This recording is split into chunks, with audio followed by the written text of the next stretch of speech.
Au cœur de la Sologne et du pays de Rabolio, plus précisément dans le petit village de Chon, vont se dérouler pour la deuxième année consécutive un festival de musique pas comme les autres.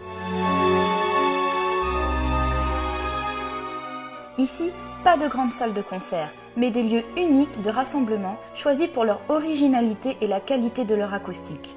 Pendant 3 jours, Chon va vivre au rythme de la musique en accueillant des artistes de renommée internationale et un public passionné, car Chon, c'est aussi un charmant petit village qui contribue à faire la réputation touristique de la Sologne.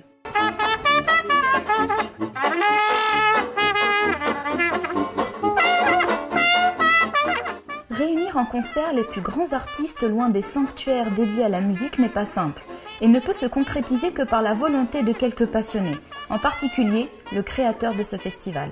Les rencontres musicales de Chon sont nées d'un projet qui me tenait à cœur depuis fort longtemps, c'est vrai. Étant moi-même pianiste-compositeur, j'ai toujours eu envie de faire partager ma passion à d'autres, aussi bien classique que jazz, en donnant des récitals dans toute la Sologne. Et c'est vrai que depuis que je suis maire de mon petit village de Chon, c'était l'occasion rêvée d'organiser un concert et de faire partager au plus grand nombre cette passion.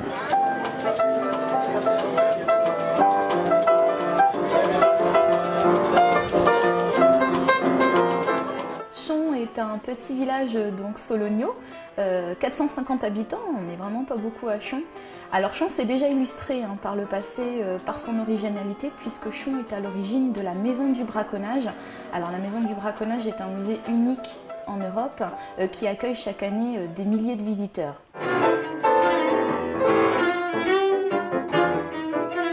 On a eu durant les rencontres musicales de Chon de grands noms du jazz et du classique et c'était plutôt intéressant puisqu'on avait ce côté atypique, ce lieu atypique. C'était plutôt original de faire rencontrer les deux et ça a vraiment donné quelque chose d'assez génial.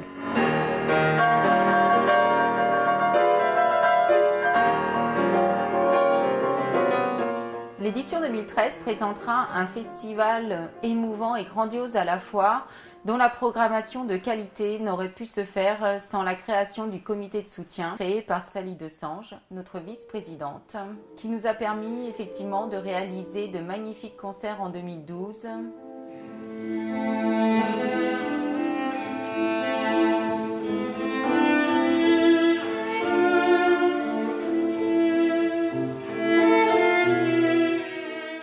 N'oublions pas non plus la mobilisation de nos bénévoles chahonnais, sans lesquels ce festival n'aurait pas pu voir le jour.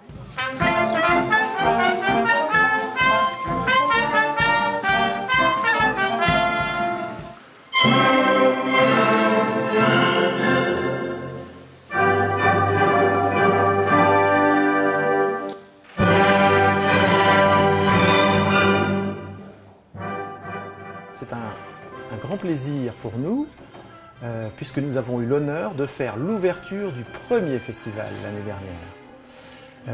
On a apprécié l'accueil, on a apprécié la réceptivité du public et on a adoré l'acoustique de la petite église en pleine Sologne.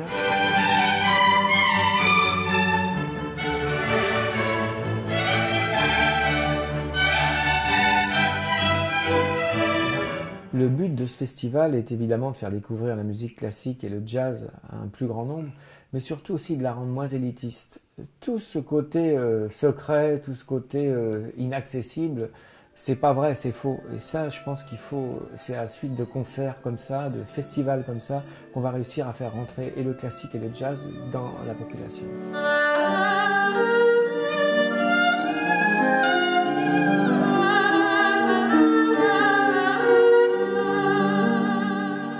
L'église Saint-Pierre de Chon a été construite courant du XVe siècle et elle a été rénovée dans la deuxième moitié du XIXe siècle. Elle s'est illustrée par sa notoriété puisque nous avons 2 statues classées, Saint-Clair et Saint-Nicolas.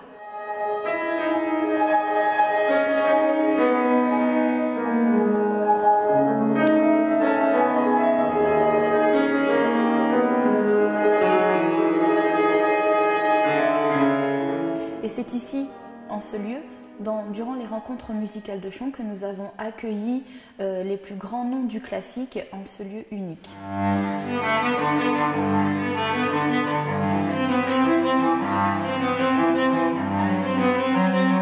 Le succès de la première édition en 2012 encourage les organisateurs à innover et bien sûr à se surpasser dans la programmation 2013. Citons tout d'abord Antoine Hervé, considéré aujourd'hui comme l'un des meilleurs, peut-être même le meilleur pianiste de jazz actuel.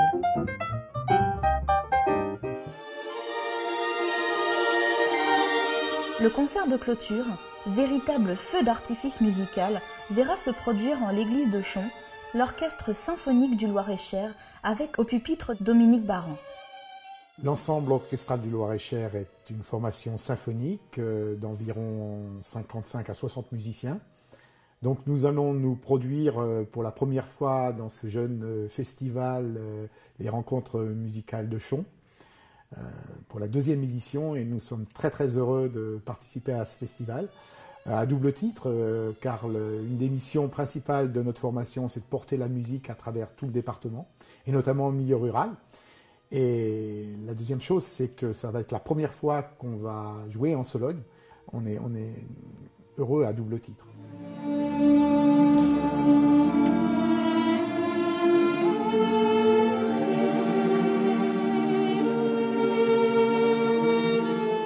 Nous serons sur un programme grand public avec en première partie la Symphonie du Nouveau Monde, la symphonie numéro 9 d'Anton Dvorak, la plus célèbre, une des plus belles œuvres d'Anton Dvorak.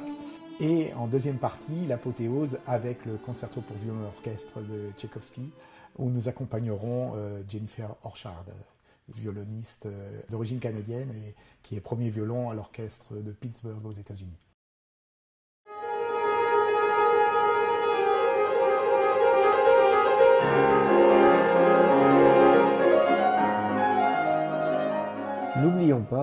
N'oublions pas qu'un tel festival ne peut exister sans l'aide de nos généreux donateurs, tant publics que privés, qui, grâce à leur aide, nous permettent de vous proposer un spectacle d'une telle qualité.